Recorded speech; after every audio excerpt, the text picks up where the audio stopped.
हर बात पर गीता, हर बात पर रामायण, हर बात पर राम मंदिर। ये देश संविधान से चलेगा या फिर ये देश गीता से चलेगा, रामायण से चलेगा? संविधान के जो मूल तत्व हैं वो गीता और रामायण से ही तो प्रेरित हैं। बाबा साहब अम्बेडकर इस ड्राफ्टिंग कमेटी के चेयरमैन थे और बाबा साहब के बारे में जो आजकल कुछ पूर्वाग्रहग्रस्त होकर दुष्प्रचार जरूर किया जाता है, तो बताइए डायरेक्टिव प्रिंसिपल्स वाले चैप्टर के ऊपर कृष्ण गीता का उपदेश देते हुए बने हैं कि नहीं? फंडामेंटल राइट्स के चैप्टर के ऊपर भगवान राम, माता सीता और वीरवर लक्ष्मण जी का चित्र है कि नहीं? तो संविधान के लोगों ने कुछ सोच के ही तो बनाया होगा कि कौन सी चीज किन मूल्यों को प्रेरित करेगी। और इसलिए अब मैं सिर्फ एक उदाहरण आपको देना चाहता हूं क्यों हर जगह इसकी जरूरत है। रामायण को आप देखिए, दुनिया का इतिहास भरा पड़ा इस उदाहरण से कि कोई राजा तब तक गद्दी से नहीं हटता जब तक मर न जाए या मार न दिया जाए। भाई भाई का गला काट के गद्दी बैठा है, दुनिया का इतिहास भरा पड़ा है। उसके कंट्रास्ट में वो उदाहरण कि पिता के एक वचन पर जो राज्याभिषेक होने जाने वाला वो बेटा जंगल चला जाए, दूसरा भाई कहे मैं आपके साथ जंगल चलूंगा, जिसको राज्य मिले वो कहे मैं खड़ा हूं रख के शासन करूंगा। तो भाई किसी भी मजहब को मानने वाले हो, अपने घर में क्या चाहते हो, भाइयों में प्रेम या भाइयों का कटा हुआ सर?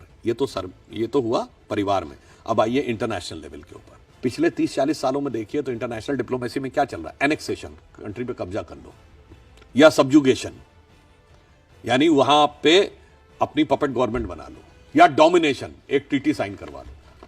भगवान राम ने जब लंका को जीता तो क्या अपने राज्य में मिलाया, एनेक्सेशन किया? ना। क्या उन्होंने वहां कोई अपना डेप्यूटी बैठाया कि लक्ष्मण से कहा आज से तुम इसके राजा हो गए? ना। सब्जुगेशन भी नहीं किया। क्या कोई ट्रीटी साइन कराई? नहीं। एनेक्सेशन भी नहीं किया। कहा बस अपने अपने धर्म का पालन करो। जो गीता में भगवान कृष्ण ने जो सिद्धांत कहा है, जो सनातन हमारा सिद्धांत है, स्वधर्मे निधनम श्रेयो, वो पर धर्मो भयावह, धर्म का पालन करो और बाकी जैसे चलाना हो चलाओ।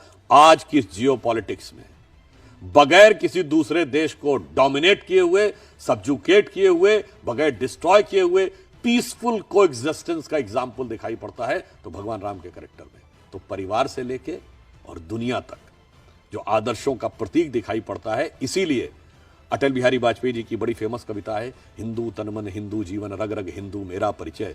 उसका जो अंतिम छंद है वो कहते हैं, होकर स्वतंत्र मैंने कब चाहा मैं कर लूं जग को गुलाम, मैंने तो सदा सिखाया है करना अपने मन को गुलाम। गोपाल राम के नामों पर कब मैंने अत्याचार किया, कब दुनिया को हिंदू करने घर घर में नरसंहार किया। कोई बतलाए काबुल में जाकर कितनी मस्जिद तोड़ी, भूभाग नहीं शत शत मानव के हृदय जीतने का निश्चय। हिंदू तन मन हिंदू जीवन, रग रग हिंदू मेरा परिचय।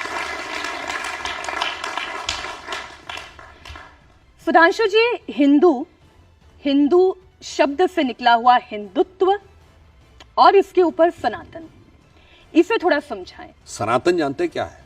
जिसका कोई आदि और अंत ना हो, शाश्वत है। शाश्वत।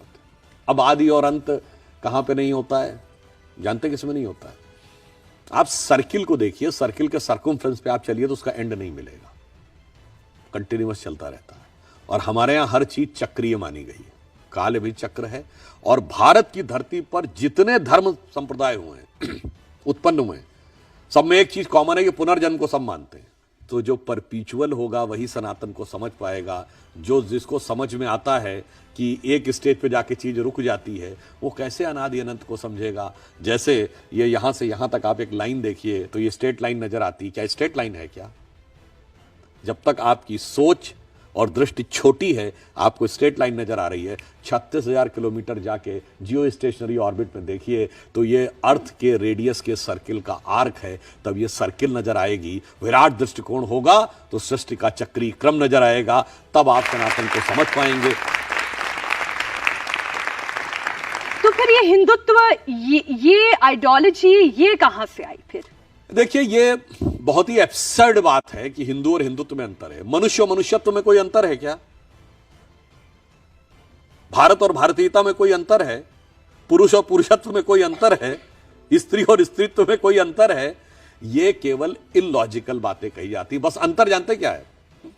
जब तक आपकी आइडेंटिटी सुप्त पड़ी रहे तब तक आप हिंदू हैं, और जब आपको अपनी शक्ति का आभास होने लगे तो हिंदुत्व हो जाता है। क्योंकि हम धर्म की बात कर रहे थे, आपने कहा कि एक ही धर्म है, सनातन है, और इसके अलावा सारे पंथ हैं या संप्रदाय हैं। तो मेरा प्रश्न ये है कि ये देश धर्म से चलेगा या फिर ये देश सौहार्द से चलेगा या नफरत से चलेगा? क्योंकि आज की परिस्थिति कुछ यही कहती है कि धर्म बड़ा या देश बड़ा। देखिए, ये देश धर्म के ही भाव से चलता है, क्योंकि हिंदू धर्म ही एक ऐसा, जिसमें विनम्रता से कहना चाहूंगा, आप कहीं लिखा दिखा दीजिए कि गैर हिंदू के साथ कैसा बर्ताव करना चाहिए। कहीं नहीं लिखा है, बाकी पंथों मजहबों में लिखा हुआ है। हमारे यहाँ ना कोई जिम्मी का कॉन्सेप्ट है, ना कोई जजिया का कॉन्सेप्ट है, ना कोई और कॉन्सेप्ट है। इसीलिए सबको साथ में लेकर चलते हैं। तो धर्म हमारा ये है, और यह देश धर्मनिरपेक्ष नहीं है। इसीलिए जो official translation of Indian constitution है, उसमें कहीं धर्मनिरपेक्ष शब्द नहीं है, वहां पंथ निरपेक्ष शब्द है। मगर इसके बावजूद एक फर्जी शब्द गढ़ा गया, धर्मनिरपेक्ष धर्मनिरपेक्ष धर्मनिरपेक्ष। वो इसलिए किया गया कि भारत की जो जैसे धर्म की जो परिभाषा है वह है धृति क्षमा दमोस्तेयम शौच इंद्रिय निग्रह धी विद्या सत्यम अक्रोधो दशकम धर्म लक्ष्मण। मतलब धैर्य है, विद्या है, क्रोध न करना है, चोरी ना करना है। इनमें कहीं क्या किसी एक पूजा पद्धति का नाम है? ना। किसी एक किताब का नाम है? ना। किसी एक कोई मैसेंजर ऑफ गॉड का नाम है? ना। और आपको एक और बता दो, ये मनुस्मृति में लिखी है धर्म की परिभाषा। इसमें कोई कॉन्फ्लिक्ट नहीं है। हां, कॉन्फ्लिक्ट वहां पे आता है जब आप कहते हैं जो मैंने कहा ये फाइनल है, इसके अलावा जो भी है वो उसको हिकारत की नजर से देखना है, तब समस्या आती है।